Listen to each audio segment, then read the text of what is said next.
Hello everyone and welcome back. In this video, I'm going to talk to you about Andrew Lloyd Webber and his journey into recovery. This article is titled Andrew Lloyd Webber and the Dangerous Truth About Alcohol, and I will put a link to this article in the description for the video. There's something I think very heartening and touching in reading Andrew Lloyd Webber talk about joining Alcoholics Anonymous at the ripe old age of 78. He told the Sunday Times' Melissa Deans, "I am a recovering alcoholic. 16 months ago I decided that I needed help, and it's the best thing that ever happened to me." He waxes lyrical about his delight in going to AA meetings every day.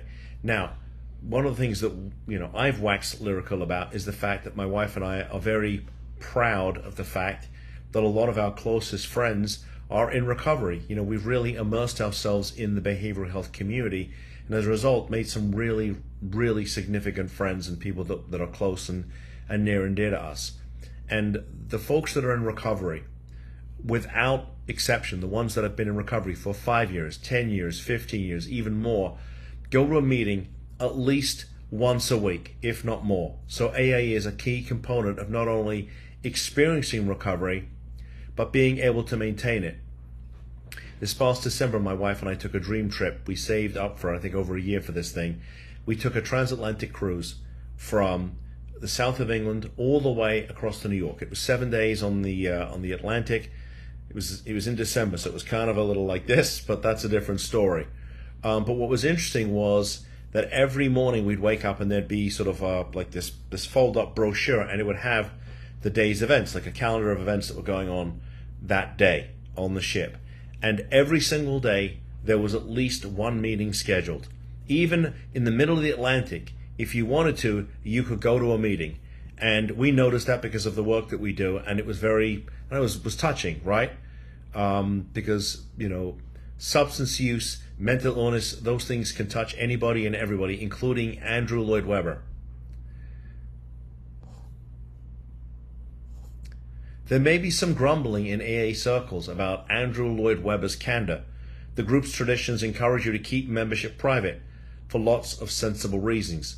But I tend to think he will do more good than harm. For those of you who still nurture the idea that you have to be a park bench drinker to count as an alcoholic, for instance, it can only be helpful to have the example of an AA newcomer with a downstairs loo, which is a toilet, full of Tony Awards, squillions in the bank, and a cellar full of $50,000 cases of Chateau Petrus, now needing to be disposed of. Andrew Lloyd Webber realized he was losing a grip on his drinking. He decided to stop. He told everyone he'd stopped. And then, after a while, bit by bit, and in private, he started again. As many have discovered, the route back out into addictive addiction is a greased chute, whereas the route back into sobriety is also a greased chute, except that you're at the other end of it now. And this time, because he wasn't officially drinking, it all went to worms. I'm sorry for the English expressions here.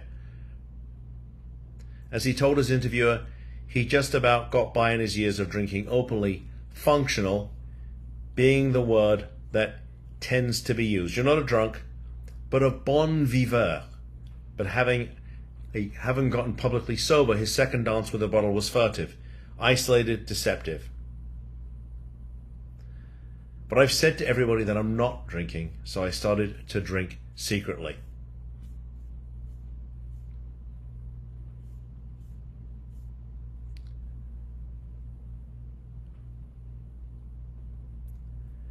Active addiction will suck that out of you, and he's referring to energy and the verve for life. And as Deans noticed in her interview, the sober Andrew Lloyd Webber is the most productive he has ever been. So I'll let you read this for yourself, but I've told you before, behavioral health issues do not discriminate. They don't care your skin color, your race, your religion, how much money you have in the bank, how famous you are, how many awards you've been given. It doesn't care. Okay? It's a disease. And I think kudos on Andrew Lloyd Webber for being able to do this. The families we work with are dealing with an individual who cannot make the decision to save themselves, and it sounds like AA has been a very large and significant part of his recovery journey. And typically AA is a large and significant part of anybody's recovery journey, and I just can't say enough of good things about AA. But in any event, let me know your thoughts on what Andrew Lloyd Webber has been dealing with. He's one of the few that sounds like he didn't need to be, told he's going to treatment. He was at least able to go through AA. I don't know all of the aspects of his recovery journey. This article just covered AA, but it's significant. Let me know what you'll think. Are you dealing with somebody who's got a substance use issue, specifically alcohol? We've dealt with a lot of those cases, and they're always, they're always fascinating, because one of the things that's consistent is that the patient, that your loved one is constantly trying to hide their alcohol use, right? There's empty bottles hidden everywhere in the house. It's really shocking what goes on. But we can help those people. So if you're a family out there and you've got somebody in the family with especially an alcohol issue, and you want to have a conversation with us about what options may or may not be available, both legal and non-legal, we'd like to talk to you. If there's an issue going on in your family that I haven't talked about in any of my videos, let me know. I will make you a video. If it's affecting your family, it's almost certainly affecting somebody else's, and these videos are about giving you the information that you need. Okay, so you can decide, do you want to have a conversation with us? And if you like this content, please, I would appreciate a thumbs up. And if you want more of this content that I make every day, especially for you, please subscribe to the channel. And with that said, thank you for tuning in. I'll see you in the next video. Bye-bye.